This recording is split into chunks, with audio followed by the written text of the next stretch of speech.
By 2010, all pupils in primary schools will be learning languages. But today, 70% of primary pupils already do. Within a language, they may have done 1 year of 20 minutes a week, or they may have done 4 years of an hour a week or more. And so their experience of their foreign language learning is vastly different one from another. We're now getting a huge number of students who are coming to us who already have learned a great deal of French or perhaps Spanish or perhaps Urdu.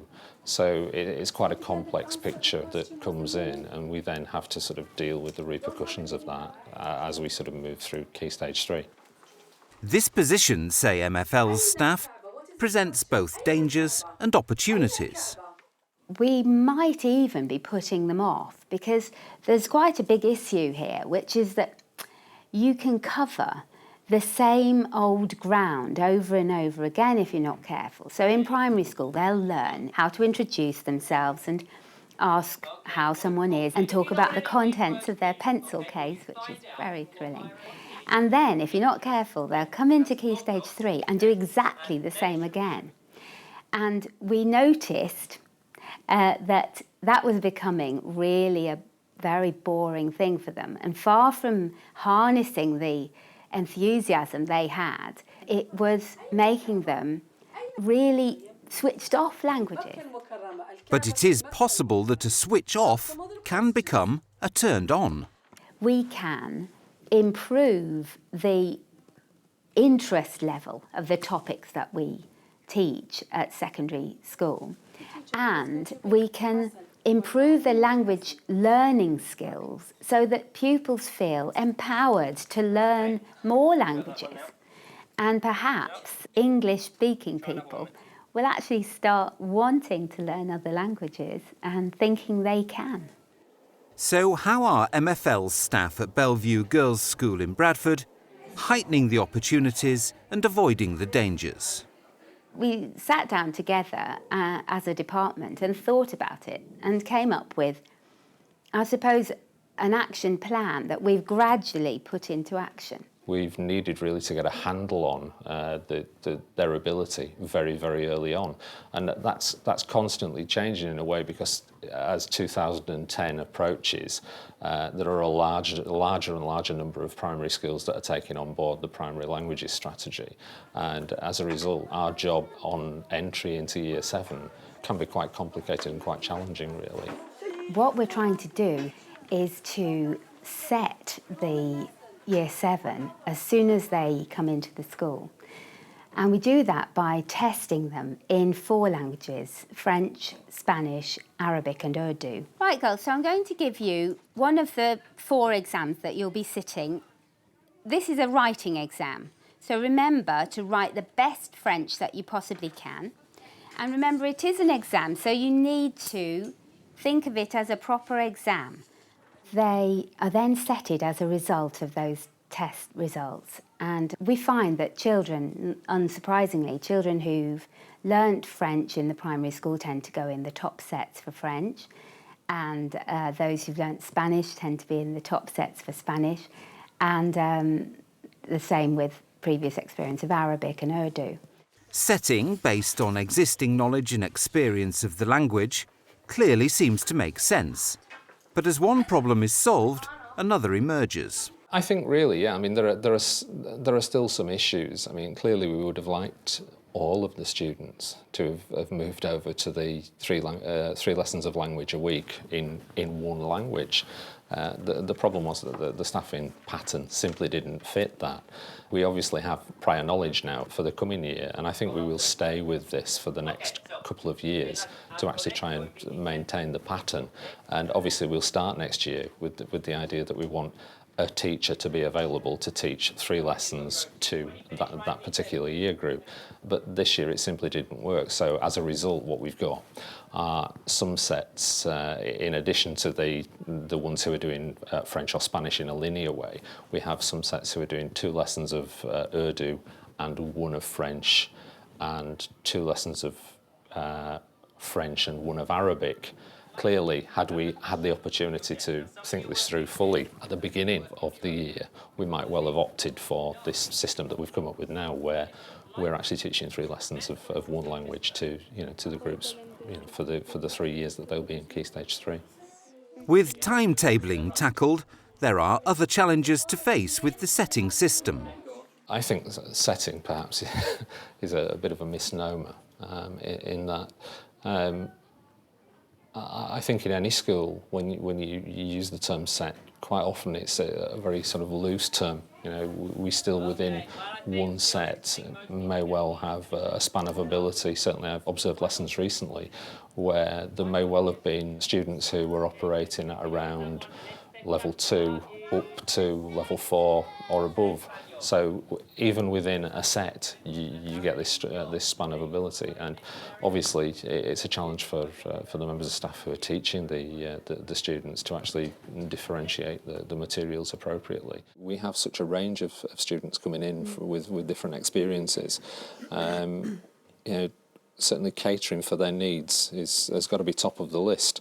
I just thought it might be interesting to talk to Fatma and Sean a little bit, sort of look at the differentiation that they're going to incorporate into their lessons. In Arabic, I intend to use the more able to support some other students. For example, I put them in mixed ability, 1 in each group, how I support them.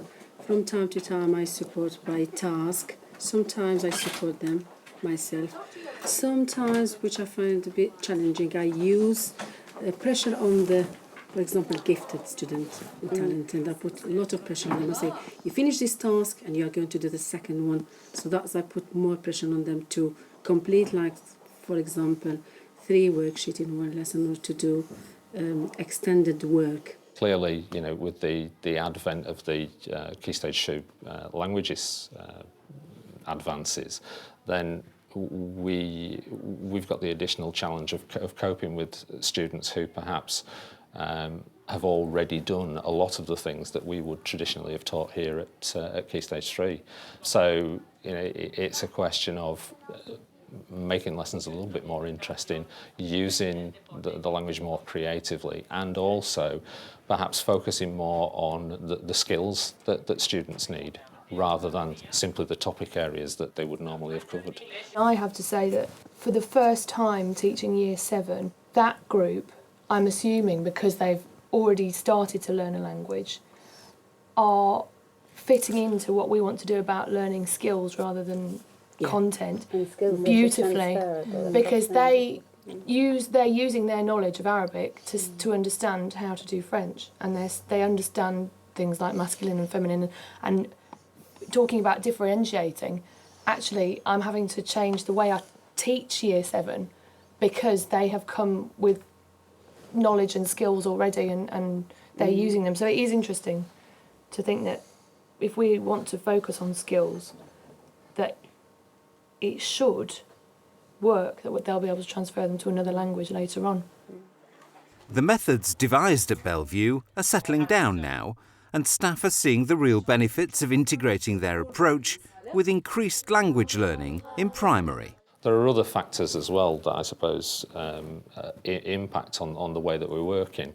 Because students are picking up languages earlier on, obviously they're going to be more capable of doing GCSE at an earlier date. Therefore, this year, with the Year 7 that we've currently got, we're looking towards the majority of them sitting their GCSE at the end of what will be their Year 9.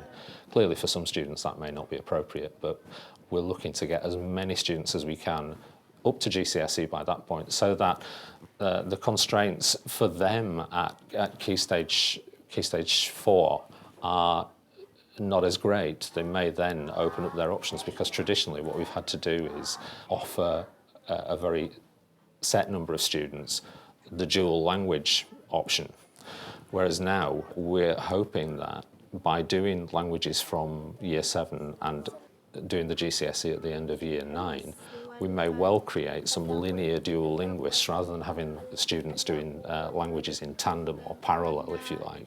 They're going to do it in a more linear format. So we'll have perhaps some students who will do 3 years of French, 3 lessons a week, and then after that, if they're successful at GCSE, and there's certainly a great deal of interest in doing Urdu and Arabic and Spanish, that we may well pick up our quota, if you like, of dual linguists in Key Stage 4. They'll have the opportunity to do the 3 lessons a week in Key Stage 4 and ultimately achieve a GCSE that way. The good thing about going into primary school is that we get to kind of make sure that the girls we get coming here and the boys who will go to the boys' school, we get to make sure that they've already covered lots of the topic areas and they've covered lots of the vocabulary and you know, some of the grammar as well, which means that by the time they get here, hopefully we can start working on what we're really trying to push forward at the moment, which is actually working on language skills as opposed to just working on vocabulary. Now, when I went to school, it was for year 7 and 8.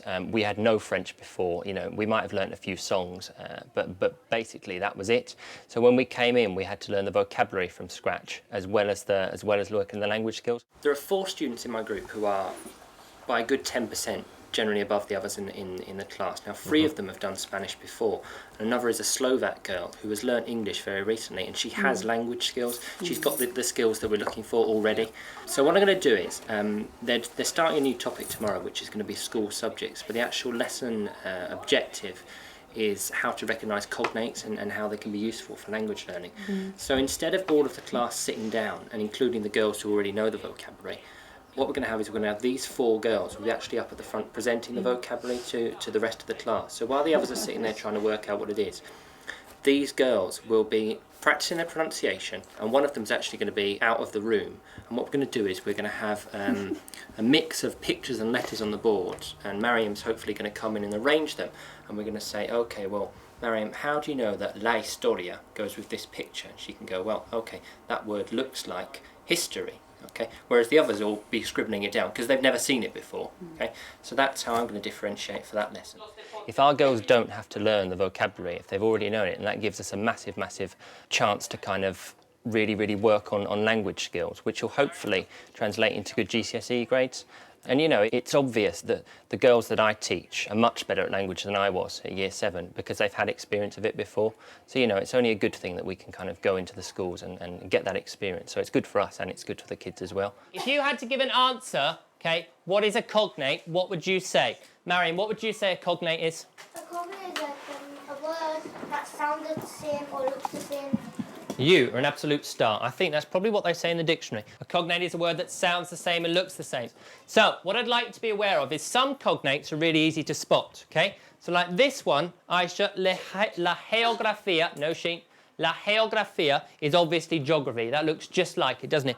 Well, I think primary languages and the spread of primary language teaching is a huge opportunity.